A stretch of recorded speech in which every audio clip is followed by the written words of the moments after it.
knowing what you know now in your kind of storied career, if you could give young first job Randall any advice, what would you tell yourself?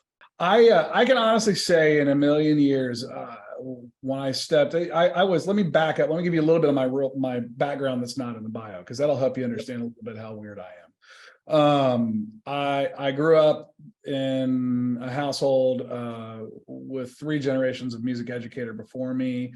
My father is a composer and a well decorated music educator who led the music program at the University of Kansas for 42 years. So I came up with this view of what music was, and music and the music business to me was writing music and putting it on paper and selling it to bands and orchestras. And there was this whole world of music that I had no idea about. So I went to University of Kansas. It was the best 6 years of my life. No, I'm not a doctor. But I had a lot of fun. And while I was there, I was a DJ, and I DJ'd my way through college, playing out at clubs Wednesday, Thursday, Friday, Saturday. When I wasn't playing clubs, I was playing bar mitzvahs and weddings and divorce parties and birthday parties and frat parties and everything else. And I really, really fell in love with that merge, or that spot where music and commerce meet. I really I ended up with a history degree. And so we can talk all about Napoleon's Waterloo campaign if you'd like to. But I ended up with a history degree, which is virtually useless, and unless you're going to be a history professor. And I had a bit of a what in the hell do I do now moment where I was DJing. And I was working 60 hours a week between DJing, and I had a day job so that I had benefits. And I was loading gear out of a club at 2 a.m. on a Wednesday night when I had to be at work at 7 in the morning the next morning.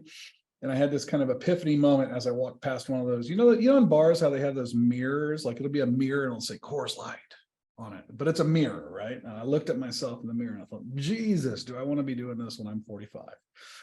And the answer was a resounding no. And so I had to figure out how to retool and how to find that juncture between music and commerce that I so enjoyed. And so I started doing research, and I found the University of Miami had a master's program, a true master's program in music business. It was one of 2 in the country at the time. Belmont, of course, was a powerhouse. MTSU was a powerhouse. All these schools had great undergraduate programs, but nobody had a master's in music business. And so I applied to Miami, and the deal was this: I was either going to get into Miami, move to Miami, be in the program and get into the music business, or I was moving to Colorado, where I was going to teach snowboarding lessons half the year and DJ in Denver the other half.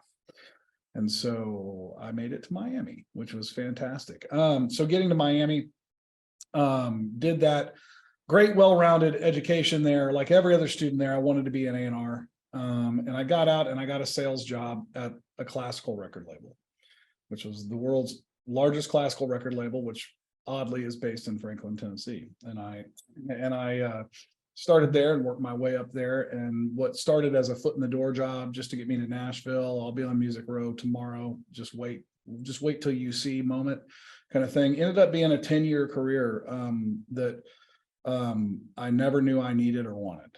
And I think if I were to, back to your original question, if I were to go back and say anything to my former self, it would probably be just stay along for the ride.